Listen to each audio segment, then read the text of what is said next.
El día del divorcio, Isabela Monteiro entró a juzgado con la cabeza en alto y el corazón hecho polvo. Nadie lo notó. Para todos, ella era solo la ex, la mujer que había fallado en sostener un matrimonio con Ricardo Alencar, el empresario respetado, el hombre correcto, el apellido fuerte. Los murmullos la siguieron por el pasillo como cuchillos suaves. Nunca estuvo a su nivel. Él merece algo mejor. Isabela apretó los dedos alrededor de la carpeta de papeles. Había aprendido a resistir en silencio. Durante años, Isabela fue subestimada. Por su origen humilde, por su trabajo discreto, por no presumir. Cuando se casó con Ricardo, muchos dijeron que había tenido suerte. Nadie se preguntó cuánto había sacrificado. Nadie vio las noches sin dormir, el apoyo invisible, las ideas que ella se dio para que brillara. En público, sonreía. En privado, se hacía pequeña para no incomodar. Ricardo llegó tarde, impecable, seguro, rodeado de abogados. Ni una mirada. La frialdad fue otro golpe, pero Isabela ya estaba acostumbrada a ser tratada como si no importara. El juez pidió silencio. Los papeles se deslizaron por la mesa. Firmas, sellos, un matrimonio reducido a tinta. Cuando todo parecía terminado, Ricardo habló. Su voz detuvo el aire. Antes de cerrar esto, necesito decir algo. Isabela levantó la mirada, preparada para la humillación final. Tal vez una acusación, una frase elegante para dejarla en el suelo. La sala entera contuvo el aliento. Me voy porque te amo, dijo él. Y porque si me quedo, te destruiré. Las risas ahogadas murieron al instante. Isabela sintió que el mundo se partía. Ricardo continuó, con una calma que helaba. Habló de amenazas, de contratos sucios, de un círculo de poder que no perdonaba a quien se salía del molde. Confesó que había firmado acuerdos para protegerla, ocultando la verdad incluso de ella. Dijo que la había hecho parecer débil para mantenerla a salvo. Por primera vez, la narrativa cambió. Los ojos se volvieron hacia Isabela. No como lástima, sino como pregunta. Él respiró hondo. Enderezó los hombros. Y habló con una voz que nadie esperaba. Firme, clara, sin miedo. Reveló que sabía más de lo que aparentaba. Que había aprendido en silencio. Que había preparado su propio camino. Y que no necesitaba ser protegida por mentiras. Ricardo la miró como si la viera por primera vez. El juez golpeó el mazo. El divorcio quedó oficial. Pero algo más nació allí, una verdad que ya no podía ocultarse. Isabela salió del juzgado con pasos lentos, pero con la mente despierta como nunca antes. Afuera, los mismos rostros que horas antes la habían ignorado ahora la observaban con cautela. El respeto no había llegado todavía, pero la duda sí. Y para Isabela, eso ya era un comienzo. Ricardo la alcanzó en la escalinata. Por primera vez en años, no llevaba el traje de poder, sin el cansancio de quien ha vivido demasiado tiempo sosteniendo una mentira. Nunca quise que supieras así, dijo. Pensé que el silencio te protegería. Isabela lo miró sin rencor, pero sin permiso. El silencio solo protege a quien manda, respondió. A los demás nos encierra. Durante el matrimonio, Isabela había sido invisible a propósito.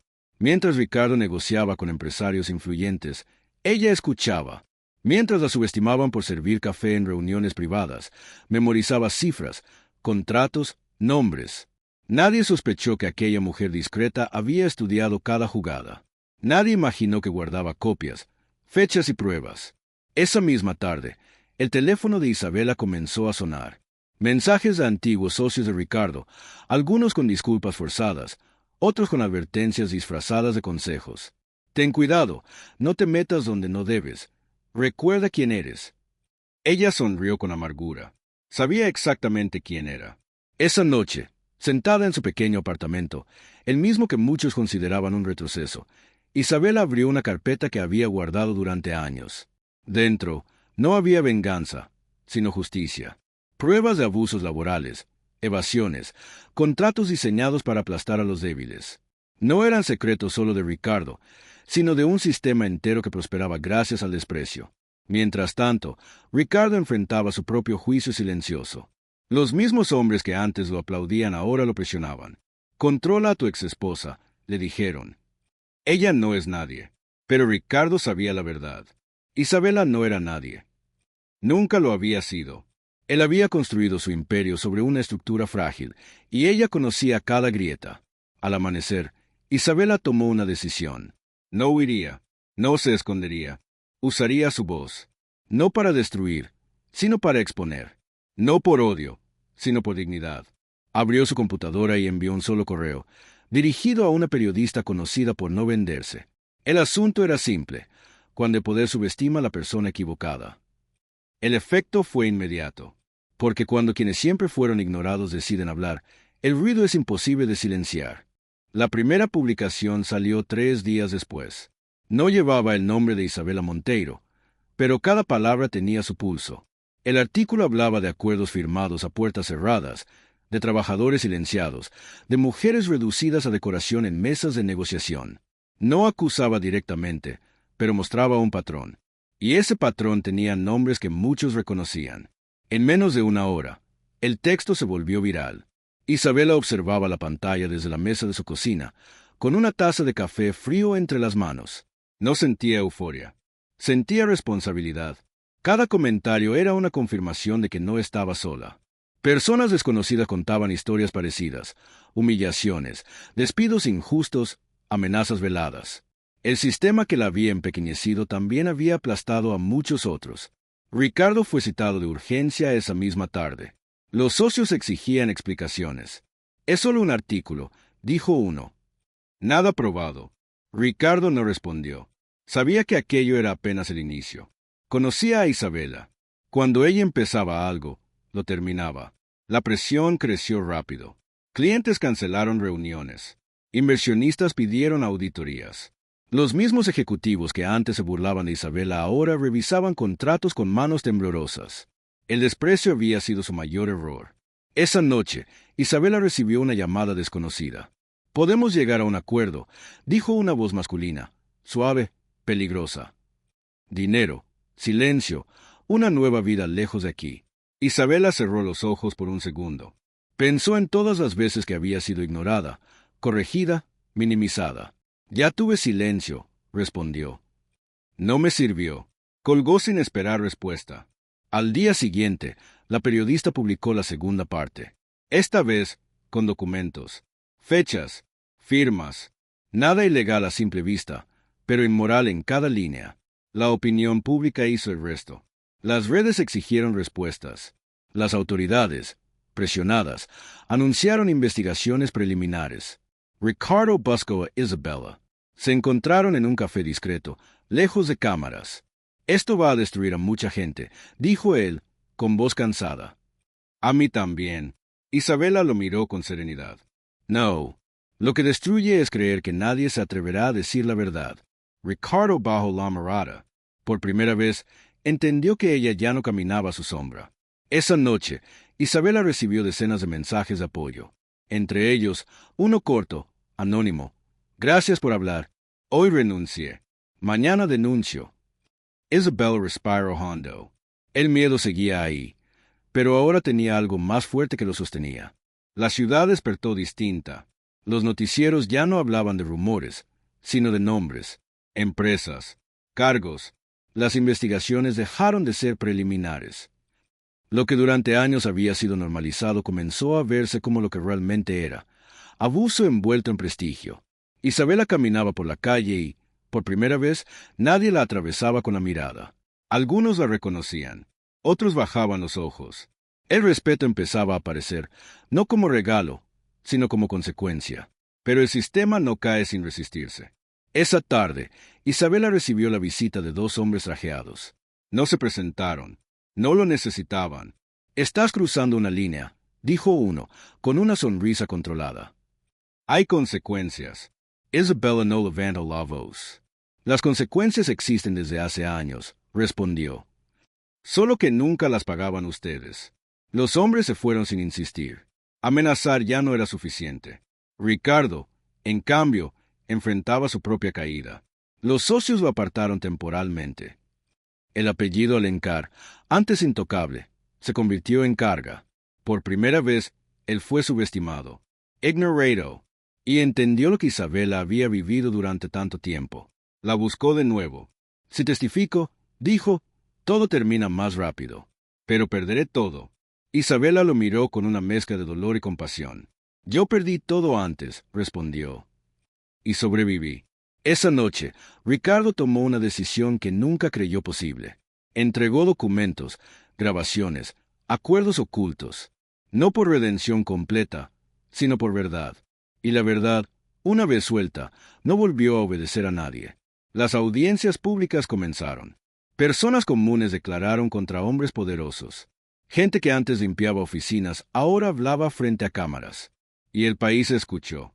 Isabela fue invitada a hablar, pero rechazó el protagonismo.